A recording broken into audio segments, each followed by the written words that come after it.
Hi there, everyone. Very lucky today to have an interview with Luke and Mike Bell. They are the current world drone speed record holders. They've got the Guinness World Record to prove it. And they achieved nearly 500 kilometers an hour with their FPV drone on a test run in South Africa. Today, I'm going to be asking them a whole heap of questions about how they got into FPV, the technical aspects of their world record-breaking drone, what the day was like when they actually set the Guinness World Record, and what their plans are for the future. I think it's going to be a fantastic interview. These guys are really, really interesting to talk to, and I can't wait to basically sit back and hear everything they've got to say, and I hope that you're going to join me and enjoy it as well. So without further ado, let me introduce Luke and Mike Bell and ask you guys both to give us a little bit of an introduction to yourselves and how you got into FPV drone flying. Okay, I'll start first. So I think my background story with drones started in university when I was studying mechatronic engineering. And I actually built at the time, a really bad drone. But it was all a learning process. My dad was there the whole time as well. And it kind of got me interested in the whole idea. And it got me realizing that there wasn't that much good footage at the time with drones out there. And I think this was about 2015, 2016, around there. So it was early days.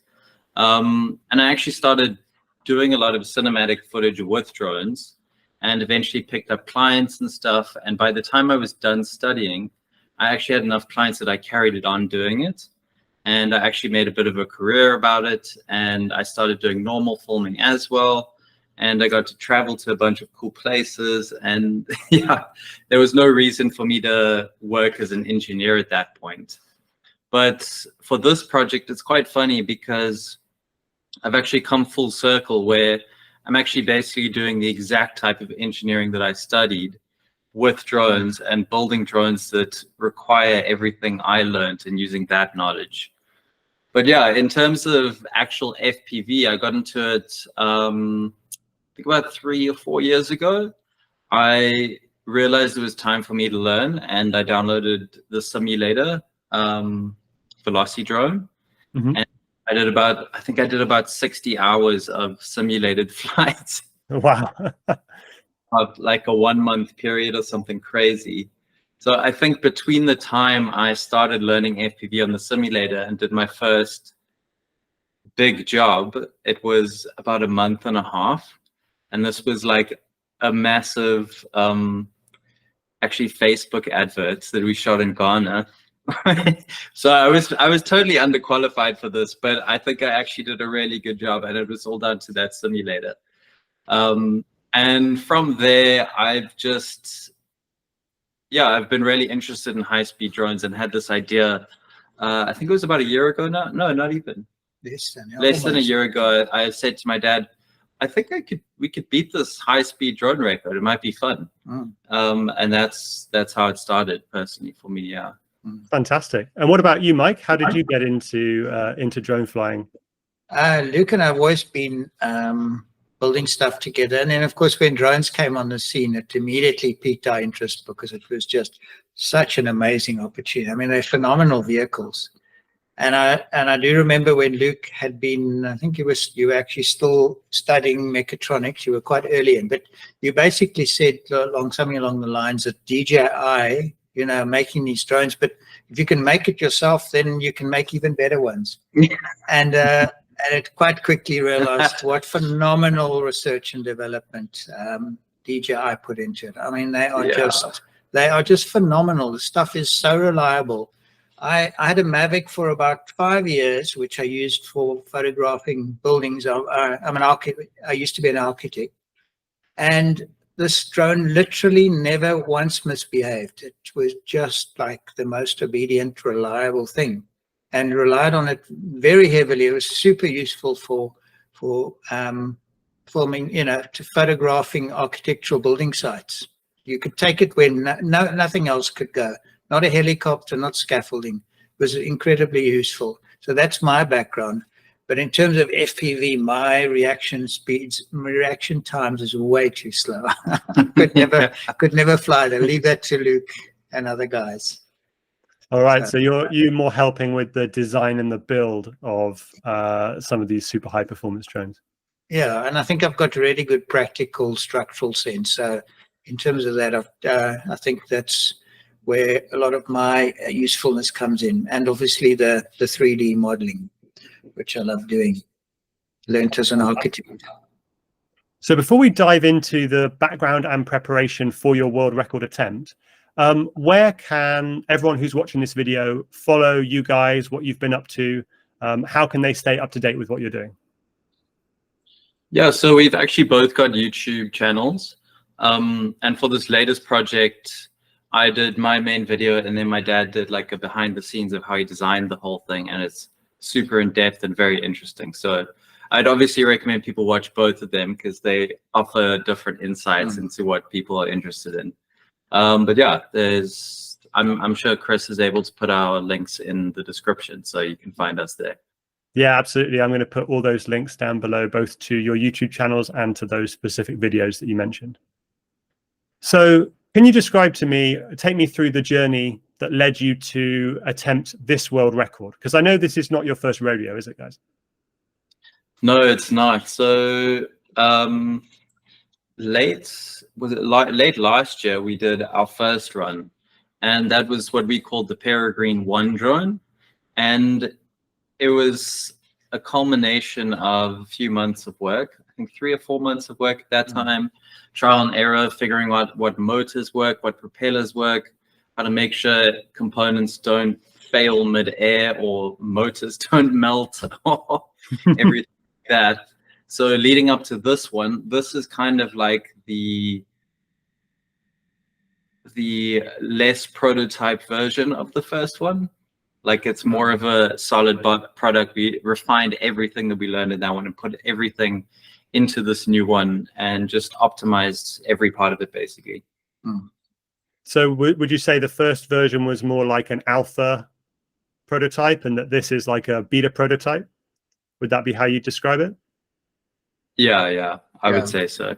Yeah, that is a big learning curve in doing something like this. Yeah, if we look at the first one now, it's like, oh wow, it's actually very basic. Yeah. It's not nearly as complicated as the new one. And the next one will have learned in a big way from what we've just done. So it's a maturing process actually, and reliability is also a big thing. Yeah, I think I didn't actually mention this in my video, but for the first one, I think up until that world record attempt that we never actually submitted for other reasons, of the, I think 9 speed runs I had done with it, only 7 of them, all 7 of them had ended in a failure where it crashed. Wow. So it only had 2 successful flights where it landed without something going wrong mid-air. So that's how on the edge of the performance of the components it really was. Amazing. Yeah. And what sort of training or preparation did you guys have to do yourselves? Like, how do you learn to fly at those types of speeds?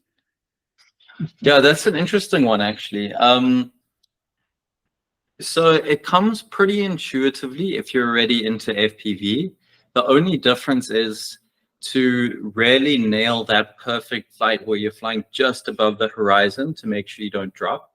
Because for the world record, you can't be dropping in altitude. You have to be flat or rising a little bit. You really want a completely vertical camera tilt, so it's on 90 degrees, so that you can perfectly see that you're just flying above the horizon. So I did use a couple simulators. I used a Trip FPV, and I set the camera at 90 degrees, and I ran the simulator a few times just to get used to that kind of feel, because it is a little different when you have the yaw basically acts as the roll at that point, and the roll acts as the yaw at that point. Wow. Yeah, so I mean it's pretty similar. I think any FPV experienced FPV pilot could fly it at a high speed and be fine. But yeah, there's a bit of a learning curve to it, especially getting that realization that you're actually pointing straight up, because obviously with FPV, it's normally at like 30 or 45 degrees or somewhere around there. Yeah. And what about takeoff and landing? How do you take off and land with the camera pointing straight up at the sky? No, you can answer that. The camera's on a servo pivot, so you can set it basically flat with a horizon when you take off, and then you flick it into, actually once you've tipped it over and you're flying in speed mode, then you flip it looking straight ahead. So the servo actually almost moves 90 degrees, the camera. And without that, I don't think it's not flyable, actually.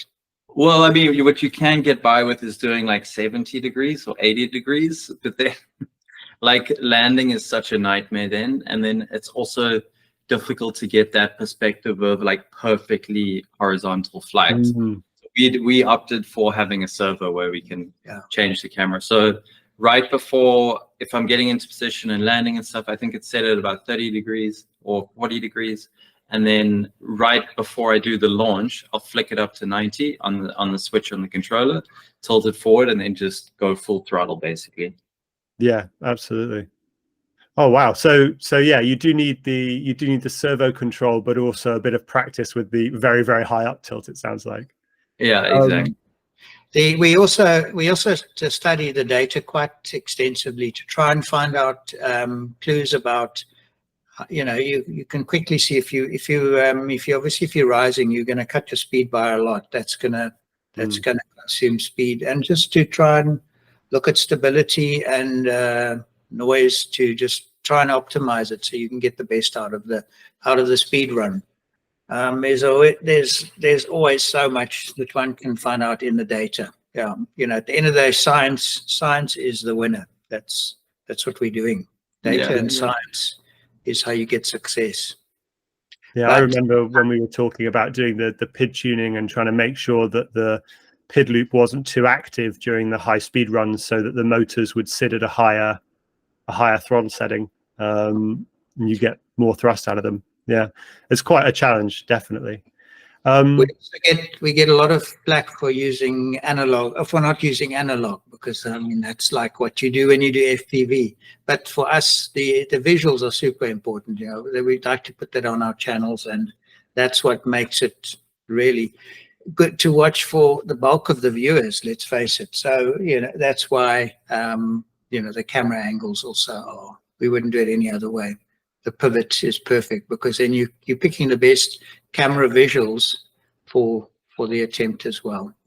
Yeah, and that's important because you want to give people that experience, right? It's hard to experience flying 500 kilometers an hour in a drone any other way. So, can you give us a sort of general overview of the specific drone that you used for this most recent record attempt?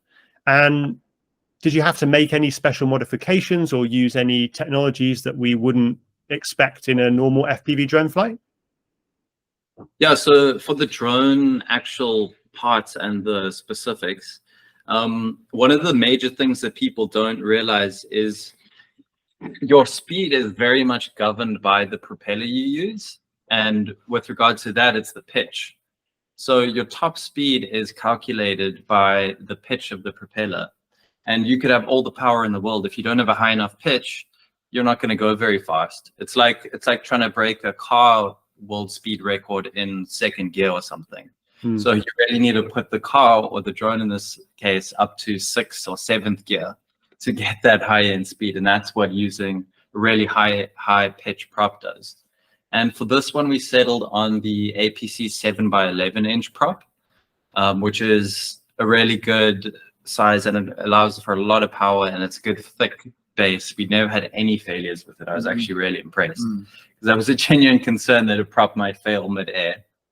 And then to power that, this is where it gets really complicated because there's a very fine balance between what motor you use in terms of its size and its kV value.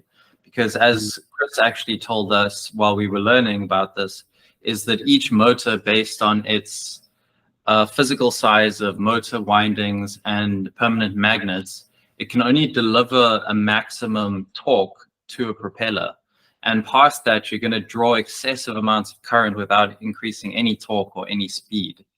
So we had to selectively choose our motor kV based on that torque value being at its maximum when we're going at full throttle. And we actually settled on a 3115T motor, 900 kV. And before that, when we actually did a test run, I didn't put this in the video, but we got about, I think it was 340 kilometers an hour, or 330 kilometers an hour, somewhere around there, with a 1050 kV motor. So just changing that kV from 1050 to 900, which gave us a better torque ratio between the motor and the propeller, gave us that extra top end speed. So that just shows how fine the balance is.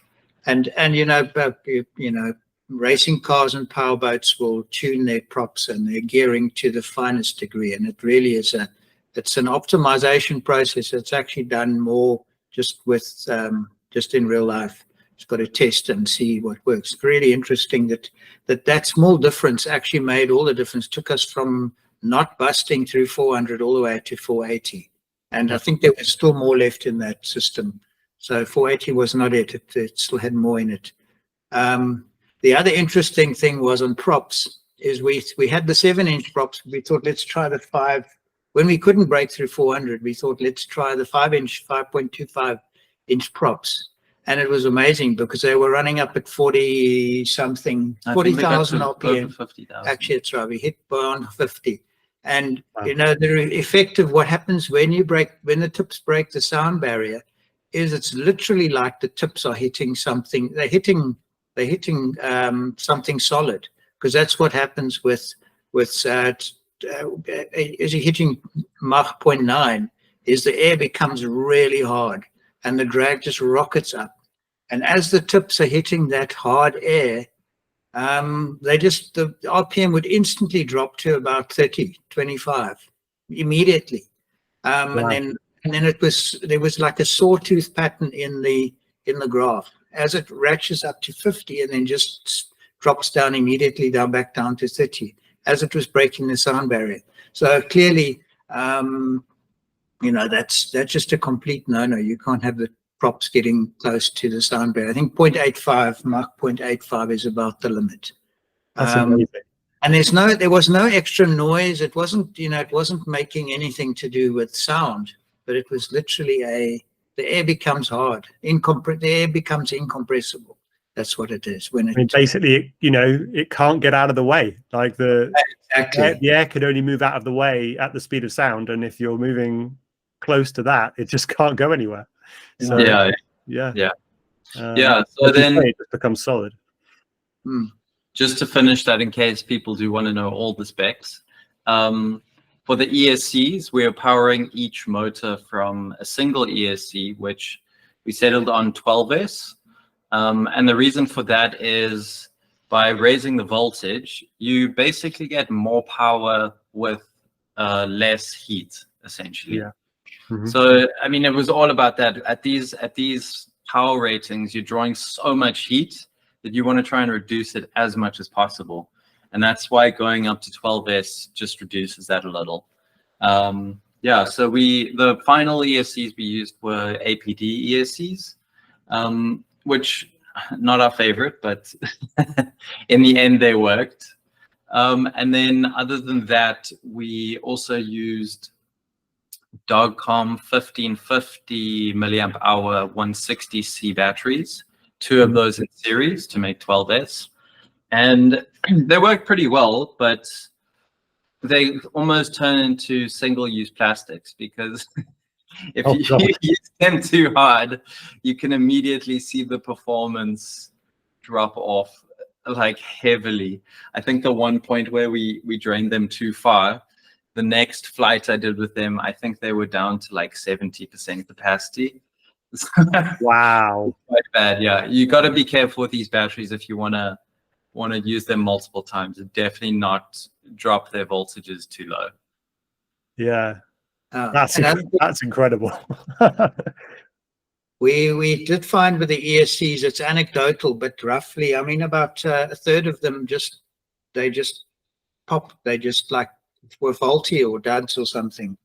And then once we'd settled on the ones that were fine, they actually then became reliable. But we were really very fearful of the ESCs just failing mid-flight, because we had such poor experience with the first ones we were trying to use. So it's like they leave the quality control to the customer. They don't do it in the factory. I mean, they'll never admit to that, but that's what it felt like at one point, that a lot of the ESCs we were getting were just duds, or they would live up to the testing in factory, but as soon as you put them in a real life test, some of them would just fail. And how close were you running to the maximum rating of the ESC in terms of voltage and current?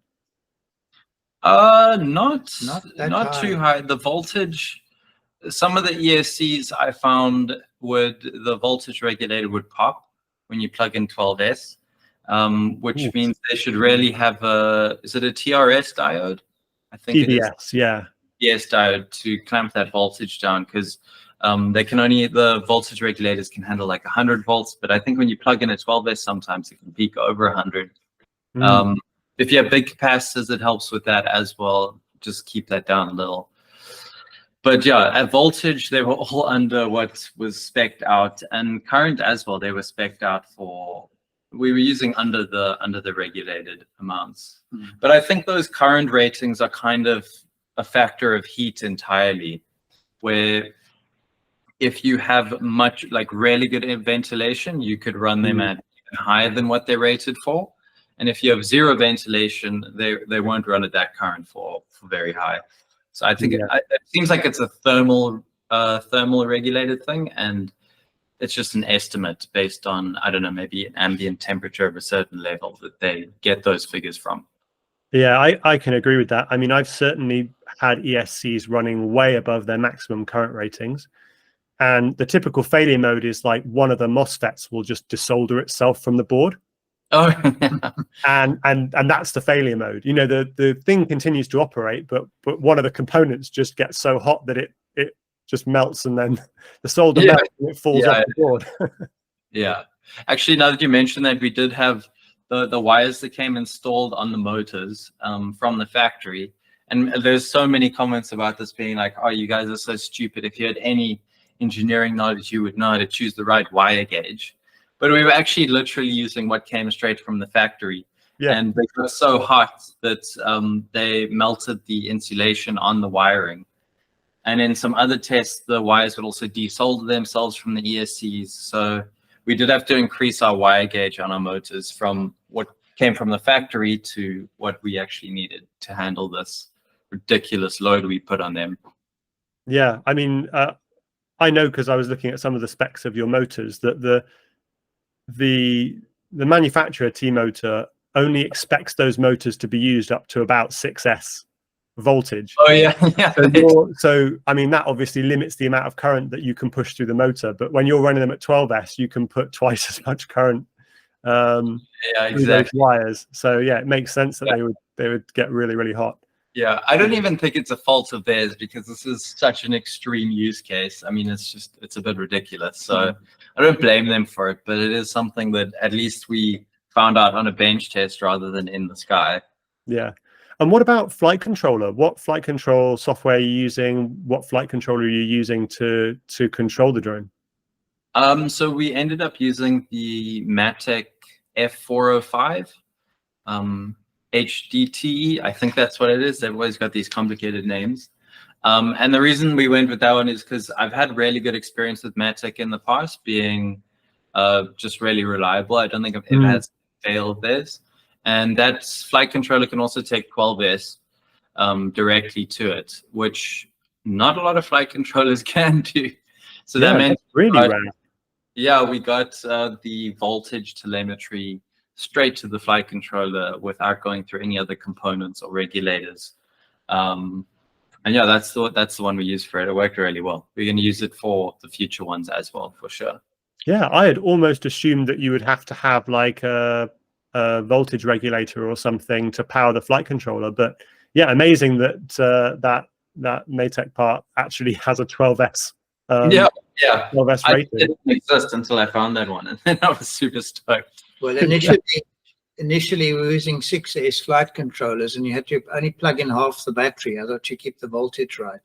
But that then resulted in some bad plugging in and blowing the flight controllers. So that wasn't ideal. Yeah. So I was powering the flight controller from one of the balance leads.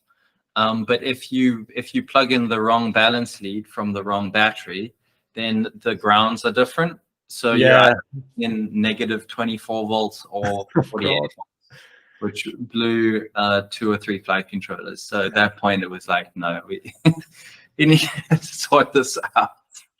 One of the things that I've known people to do on 12S quads is they carry a sort of very, very small 3S or 4S pack. Yeah. That makes sense. And they run all of their VTX and their flight controller and stuff off of an entirely separate small battery, and then the ESC gets plugged into the big flight pack. But obviously, I guess for your application, you're really concerned about space and weight and trying to keep all of that minimum, right? Minimize it. Yeah. And you know what? I don't know if it was my fault or something, but I think because they're single ESCs and not a 4-in-1, I couldn't get the voltage readout from the ESC properly. Multiple ESCs I tried, it just didn't work properly. Betaflight really wants that ADC reading for the ESC. I mean, not for the ESC, for the battery voltage. It's probably something that could have been fixed, but I spent a lot of time on it, and eventually was just like, this isn't worth it. I need to. Yeah. So it depends a bit on the ESC.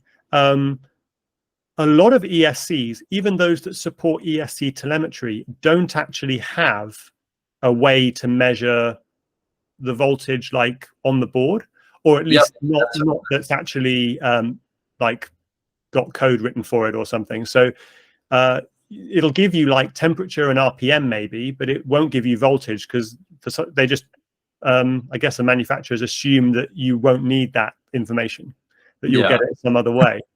For us. which obviously can be difficult. So do you want to talk a bit about the frame, because obviously that's in a sense probably the most custom part of the whole drone, right? Yeah, the frame and the shell are the most. And the shell, The frame was, we just basically used one of the previous drone's frame. And we I think it was an old old iFlight frame or something. It was based around iFlight's dimensions, and we just upped it. We just upped it slightly, and then for the version 1, and then for version 2, we upped it again. We had a slightly bigger wheelbase on our motors, and made the arms super thick. Yeah, we made them 8 millimeters thick, but yet we still had some weird kind of little bit of flex on the motors, and we just need to in the torsion. So we need to think about that for the next version. Got some ideas, but we just designed what we thought felt better, upsized it, just made it more beefy. And it's all about reducing that frontal area. Because this whole thing is essentially a physics calculation with how much drag you have and how much power you have. And for reducing drag, you want to reduce your frontal area as much as possible. So normally quads or drones they're like the X shape, but then they've got stuff at the front and the back to hold the camera and the battery and all of that. But you have to stack everything vertically in this scenario because you need to reduce that frontal area as much as possible. That includes the frame, so you need to get it cut so that it isn't protruding more than it needs to, and that the shell can wrap around it nicely. It's all optimization. Yeah. So an exercise in wrapping your battery, your motors, and your arms. So the arms are one of the 3 members of that, and clearly you want those arms to be as slender as you possibly can make them, but without introducing oscillations from the motors, because that would be unacceptable. And thickening up the arms does clearly obviously increase your drag, and we've been doing calculations on that for the next one. So fattening up the arms by just 2 millimeters. I think they increased the drag by almost 4%. So it's quite substantial. Mm. That's, you know, at these 500 kilometers an hour, the drag is becoming big. So you can't just you've got to watch every dimension. So maximizing your speed. I think one thing that was really interesting is that Luke wasn't that concerned about weight. And you know, I've always been designing aircraft and involved with aerodynamics. And of course, weight is the enemy of any aircraft. But there's a quirk in high speed, and it's related to all very high speed aircraft, that you reach a point where you literally can cut the wings off of an aircraft. It's going to fly on body lift, and you know you get lifting body aircraft as well. And Peregrine is definitely in that category. At full speed, it doesn't require any wings. It's flying not on proper propeller down thrust, which obviously is how it takes off. But at high speed, it's actually flying on body lift, and incredibly little of it, because the angle of attack is around about the amount the nose is tipped up is only about 1.5 degrees, maybe 2. That's where its lift is coming from the body just being tipped up very slightly. So to get technical, the induced drag on Peregrine 2 is not even, it's probably less than, it's around about 1% of the total drag.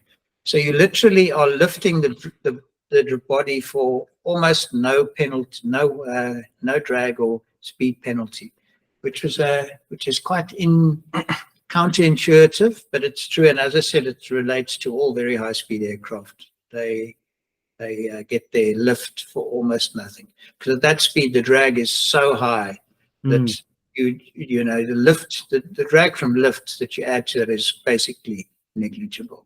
So that's a quirk related to high speed drones. Yeah, that's really interesting. So actually the wings, as you say, the wings, or I guess the arms of Peregrine, are like literally there just to hold the motors away from the body, and if you could get away without them, you wouldn't have them. Yeah, exactly. You go faster. Yeah, and it's kind of an unavoidable issue, but I mean the term quadcopter, the spirit of it is that all the lift should come from the props. So, like my dad said, this is a bit of a weird quirk that at those ridiculous speeds, you don't actually need the props to hold it above the ground anymore. It's just going to be that little bit of body lift. But I don't think it's an issue for the spirit of the record, because it's still any drone of this design is going to generate that kind of lift at these ridiculous speeds. So it's still all about that powertrain and maximizing your aerodynamics. And it still has to be capable of taking off and landing as a normal, quadcopter would. So yeah. I mean, then the question is, when does it become a VTOL or a plane? And I think that's more of like a feeling thing of, does it look like a plane, or does it still look like the spirit of a drone? But the funny thing is, having wings, if you made those proper wings, the arms, instead of just fairings to reduce drag, it actually wouldn't help you go any faster. It would actually just add more surface area and more surface drag. So adding wings onto it wouldn't help you with your top speed. It probably will help you at about 250, 300 k's an hour, but beyond that, you don't want it. If you want like an endurance one, then that could help for sure. And in terms of the spirit of a quadcopter, I think we are safely in that, because the fact is, at all times, control is coming from differential motor. That's true. Thrust, that's true. And aircraft requires control surfaces. So this quadcopter doesn't have any control surfaces. Control at all times is by a flight controller and motors. Just the 4 moving parts, right? Just the 4 motors, and that's it. Yeah. And that, there's challenges within that. Even to keep stability at high speed is a challenge, and we still haven't answered all those questions on that. And something I want to understand more on the next one. To efficiently maintain stability via all 4 motors. Fantastic. So I think, that covers, I think, all of the technical questions that I had. It's super interesting to hear how you guys have solved those challenges. Were you two the only people working on this world record attempt, or are there other people with other roles who are working on this? I thought it interesting, just before we go on to that, interesting thing you pointed out, which I found fascinating, is we were wondering why the motors just couldn't deliver more power. And the answer you said was very simple. Well, the magnets have been what do you call them? Stationary. Saturated. The static. Permanent magnets. The permanent magnets were saturated. They just didn't have any more to give. So you can chuck more electricity into it, but it's meaningless because the limiting factor is your magnets. Found that interesting. And of course, obviously it's common sense, but until you know something, you don't know it. I mean, the ultimate limit is if you're pushing against if you're creating a magnetic field with your coil to push against the permanent magnet, at some point you're going to push so hard that the permanent magnet doesn't have any more to push back. So at that point, you can't achieve any more flux in your air gap, basically, and that limits the torque.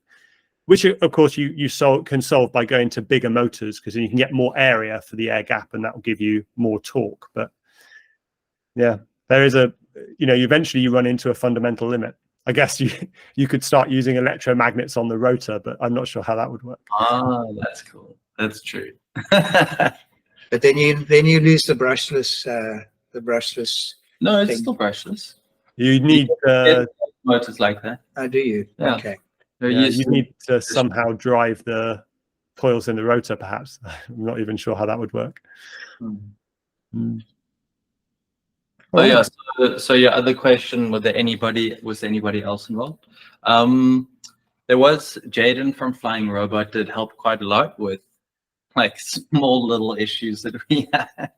That stuff that's like you only really learn by building like 100 different quads over years. You learn so many little different things.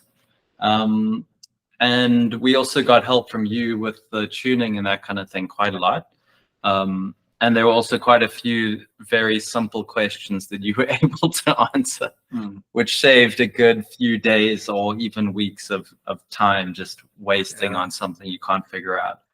But otherwise we did it. Yeah, there wasn't anyone else. Really. No, but when you're trying to problem solve, when you're facing a real hurdle, speaking to the right people like you and Jaden also had useful tips. It's super valuable because then the hurdle's taken away. You know what the problem is. And you face up some real hurdles, which, if you don't solve them, you're not going to make progress. So it was very, very good to have your input. Well, thank you for that. I mean, I've always found that understanding the problem is like way more than 50% of the way to solving it.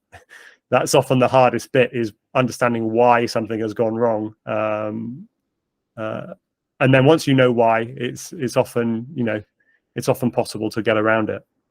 So let's come on to the day of the record attempt then. So can you walk us through that day and what you were doing, what you had for breakfast, what were you doing to prepare for going faster than anyone has gone before with a drone? Yeah, so I think the day started out, I was doing last minute adjustments to the drone, which is basically sanding the entire thing and making it as smooth as possible. And you'd be shocked at how smooth you can get PLA. It actually doesn't feel like a 3D printed part anymore. So just smoothing out massively, getting everything, filling all the like gaps with epoxy and resanding that, just reducing the drag wherever we could. And then we had 3 independent witnesses who have to be drone professionals, but they also need to be independent, so you can't know them before the attempt. This is all Guinness's rules. And they basically, 2 of them met us there and 1 of them drove with us from here. And then we drove out to an airfield, which is in Worcester. And once it was closed for the day, we did our stuff there. But on the way there, we started getting a bit nervous because it was actually looking really windy outside, which you don't really want. You kind of just want it to be nowhere, no external factors. Yeah, but so we were quite nervous about that.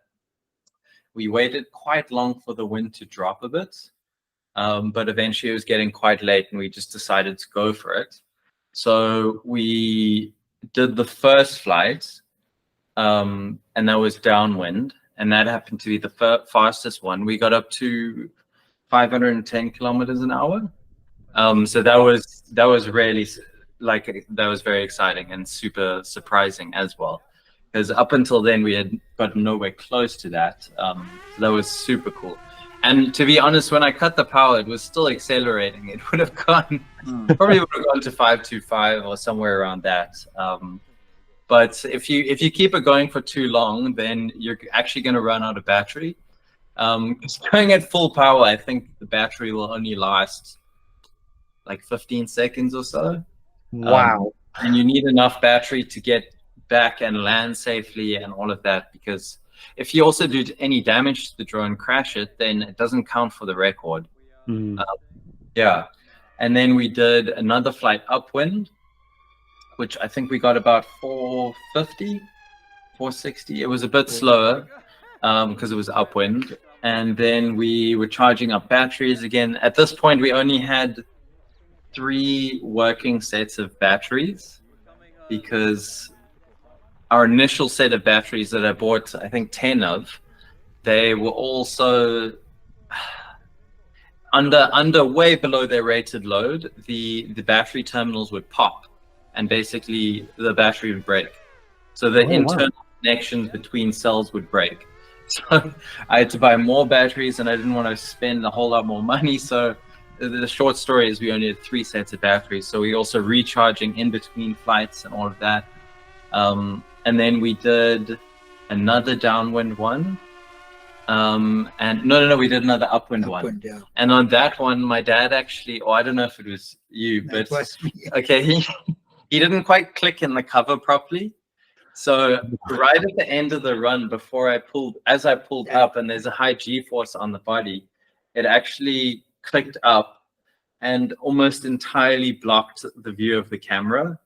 So Oh God. I tried to remain very calm about it, but I could almost only see like a little bit of the sky, along with the telemetry of my altitude and distance to home. So I had to use the bit of the view from the sky, but mostly the telemetry on the goggles to actually fly back and land the drone safely. And of course, it's running out of battery. It's already so low on power because you've already done the speed run. So it was running really low. I think I almost hit one of the buildings before that. But yeah, we managed to land it safely without any damage. But that was quite intense. Wow, that sounds so intense. I didn't get that from your video, but I mean that is so scary. I think you might have put it in yours, but I included in mine. yeah, you definitely showed some of that Because footage. as Luke took the nose down to try and see something, as he took it down, there was the hangar right in front of him, and he pulled up just in time to miss it. Yeah, I had to get it close enough where I could take off the goggles and fly line of sight back, basically, because I just couldn't see anything. And that flight was the other fastest leg, so that when we needed that for the record attempt. The record. Yeah, and then lastly we did one more flight downwind again, but at this point it was getting very dark, and the air unit was on its maximum ISO. But I decided to do it anyway because I really wanted to make sure that we had solid runs in the bag to use for the record attempt. And did the high speed run, and then turned around and to land, and then realized I couldn't see anything. It was so dark. I could see little lights here and there, but I literally couldn't see where I was supposed to land. So I asked everyone to take out their lights on their phone and like shine up the lights at the drone. And then from that, I could actually see where everyone was, and I just slowly brought it back and cut the power. But it was totally worth it because we got that really cool shot of the green tail flying through the sky I think at 500, it got up to 500 for that flight. Wow. And was that a downwind run again? Yeah. But all the time we weren't sure whether we got speed runs that were actually while you weren't dropping in altitude, because then they wouldn't count. So we actually took a while before we realized, oh, actually all of these counted. I think actually all the speed runs Luke flew really well. They were all basically level flight, just lifting very slightly. So they actually all counted. And then what you do is you pick in the data, you actually just find the average where the speed is actually the highest. And we found two of those. Over 100 meters. Over 100 meters. A whole run like this, and you basically look at all the 100-meter segments within that run and find a point where you were flying level or climbing slightly in altitude and had the highest speed. How long does it take to cover 100 meters at 500 kilometers an hour? I think it's running at 130 meters a second. So it's less than a second. It's less than a second. It's about 0.8 seconds, to do 100 meters. Yeah, wow. It's pretty impressive, That's incredible. And of course, every degree higher that you're climbing, you are lowering your top speed. So if you're flying 0, you've got the maximum top speed. If you fly at 1 degree, you're lowering your overall top speed by a bit, and more and more and more. So you really want to fly at level as possible to get your maximum speed reading. Yeah, but of course, if you go even -1, then it doesn't count. You'll go faster, but it doesn't count. That's amazing. Well, I was going to ask you if anything unexpected happened during your world record attempt, but it sounds like you've covered all of those already. Yeah. Those were the two dramatics that happened, but luckily no crashes. So that was it all went smoothly. Yeah. We've had some bad luck. I mean, things just going wrong. But doing both four speed runs that we've done now, that on the 2 separate versions, the speed runs actually went really well. They just everything kicked into place, and we didn't have any bad luck. So, well, not that caused ended the mission. So yeah, absolutely. And how did it feel, guys, when did you find out that you had set the world record? Like, when did you know? We knew right after we did the flights that we had definitely gone fast enough. It was just a question of whether we were actually flying level or if we were dropping at those high speeds. So we didn't know our max top speed. Because you take the average of downwind and upwind, obviously. So it was only the next day, I think, or that evening when we started analyzing the data that we really knew we'd hit that 480 kilometers an hour average, or 298 miles per hour average speed. Wow. And what was that like? What was the reaction? Because I guess you were at home, were you, together? Yeah. It was super stoked. I mean, with all the failures we had up until that point, and components and fires and all of that, it was a big relief. But it also, well, I think we both felt that we just wanted to go faster as well.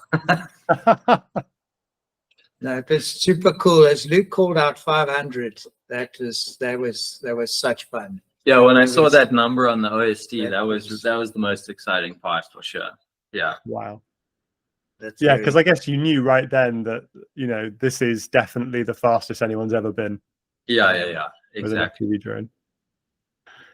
Well, now that you guys have set this record and you are the Guinness World Record holders, fastest FPV drone flight, what's next?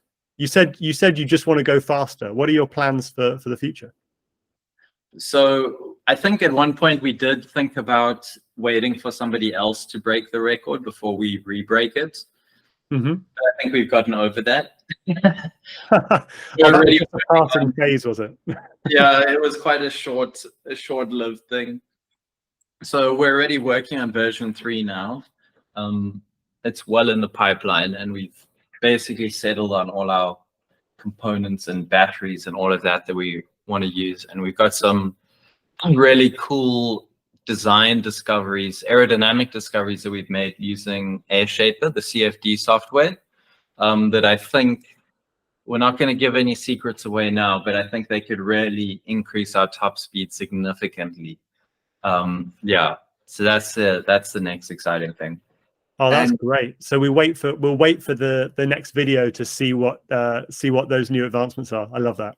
Yeah, exactly. And of course that doesn't only mean more speed, but it just means when you instead of running at 50 or 60% throttle, maybe you can run at 30. So it's going to improve the endurance as well, which is certainly a major problem with this drone. So we're excited about these potential improvements that we can come up with. And then we need to also settle the frame with for the next one. And in fact, I was hoping you could give us some advice also with the frame, just to get that right.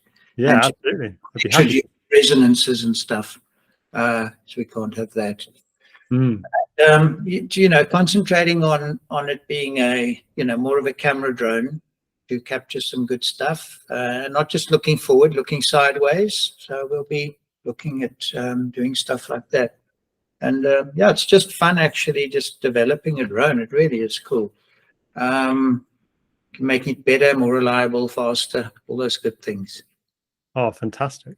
So it sounds like it's going to be really interesting to be able to get some different shots as well of what it's like to fly that fast. I mean, obviously the footage that you got from the Peregrine 2 is incredible, but I guess this new version will just give you more options for different shots that you can take, right? Yeah, and we want to do some flybys that are just going to be a few meters off the ground at full speed. Oh, be wild. Wow. It's so small and fast, to capture them properly is a challenge. It's literally a speck. So what will actually be better is next speed run. Oh yeah. We actually want to have basically two identical drones, and the one will be the camera drone, maybe with a different color in the tail. But otherwise they're identical, so that literally you can keep up, because otherwise you're not capturing it in a way that the viewer and everybody would like to see. So we're really excited for some excellent high-speed footage from a follow drone. Yeah, and the only thing that could film it is another one. Yeah. It's the only way you can do it. Plus, you do need a backup in case something goes wrong. So it solves all bases. So yeah, of course. Definitely duplicates next time around. And I've got another thing. You don't have to put this in the video, but I got news today. So I've got this this motor and ESC. Oh my god! It's like a Coke. Yes. So this isn't for a drone. This is what the world record drone motor size is, just for comparison. Wow. But I am going to try and break quite impressive. Yeah, I'm going to try and break the RC car world record. So that's what this is for. Oh, really? Well, that is a very cool project. Yeah, it should be fun. I'll see. I might realize that it's way over my head, but it seems like the next form of transportation to tackle and get the highest speed of. I was going to say the next logical step, but none of this is logical, is it? Yeah. Fantastic. That's so cool, guys. I guess the next question would be, what advice would you give to people who, are looking at your videos and they are inspired by what you're doing and they want to follow in your footsteps? What would you say to people like that? Yeah, let's go for it. That's a good question. Yeah, it's a lot of fun, and actually there's only one way to learn, and that's to build and fly. You can think and you can try and do calculations, and you must, but you need to build and fly. That's when you really find out what you need to do, and it's when you discover things, that optimizations and improvements. Yeah, there's only so much calculations you can do. You really need to actually build things and test them in real life to figure out what actually works. If you are serious about breaking the record, I would probably copy all the components that we use and do a drone around that. To be honest, we've done a lot of the hard work selecting those, particularly the motor size, KV value, and propeller. Yeah. So that thing is like a fine balance, and we're fine to share that data, because it's in our videos. Yeah, it's in the videos, and that's really something that you should probably almost exactly copy if you want to go for this. Maybe use it as a guide and go work around that. But yeah, that balance is very important. It'll save loads of time by just doing it. Yeah, I mean, it took us a long time to get there. Yeah, a lot of research. So testing. yeah, we welcome competition.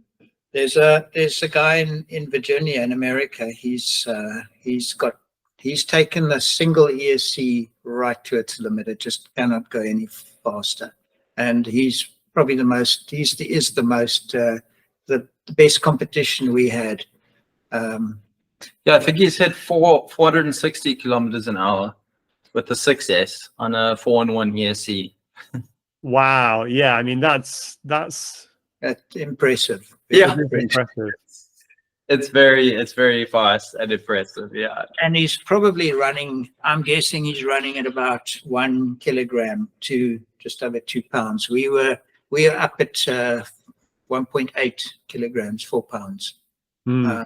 So going to 4 ESCs is a big step up, and obviously the 12S. The 12S, yeah.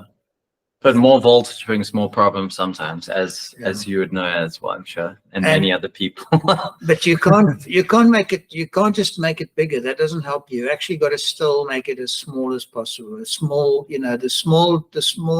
drone is going to go faster. Simple as that. It's all about that drag profile. Yeah, have to keep it small. I think that, it's really kind of you and good of you to share what you've learned about all of the components. And I think even if people do copy your drivetrain, your power system exactly, it's still all going to come down to the aerodynamics, like you say, isn't it?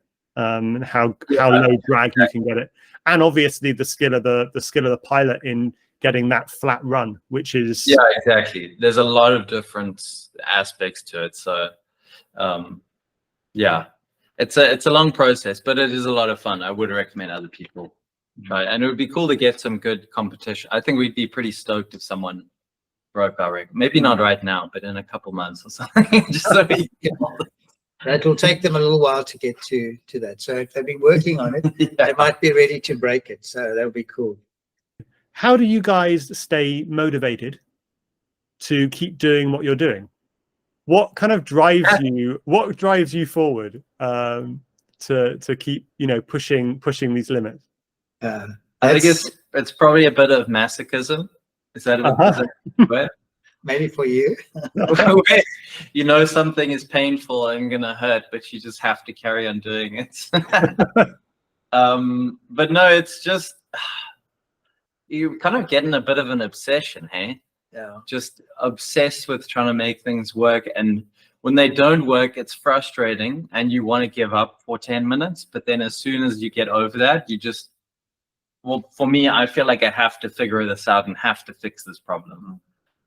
So there was no stopping. It was going to carry on. The determination was built in there, probably based on a bit of obsession and wanting to get it done, and just having a goal and not deviating from that. I don't know if you felt the same. I don't. It's the motivation's not a struggle for me. It's such fun, and it's really cool to dream up something and then to make it. That is, and that's what engineering is.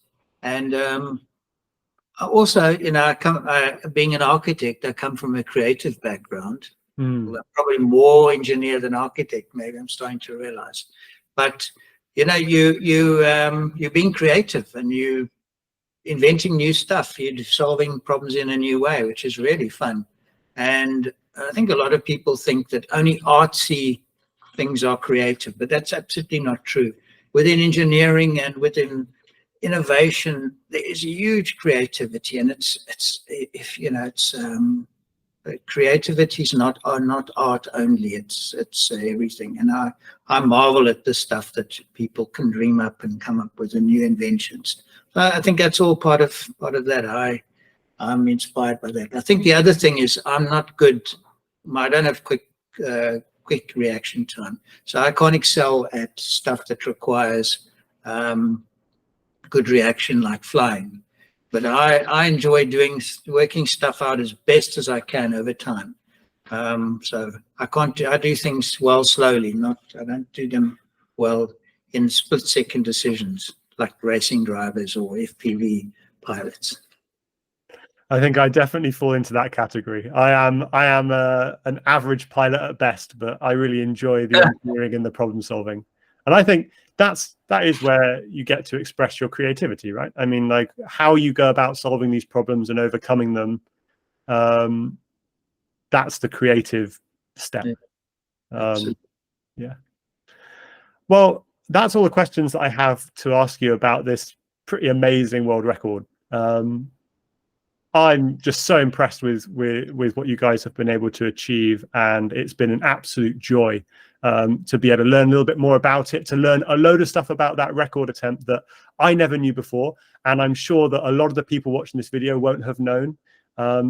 Thank you so much for all that you're able to share with us today. And I hope the viewers enjoy the interview too.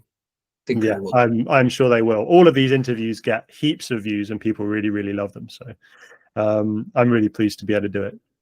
Thanks so much for your time, guys. And well, I wish you all the best of luck with your future record attempts. Thank you. Thank you. Thanks, Chris.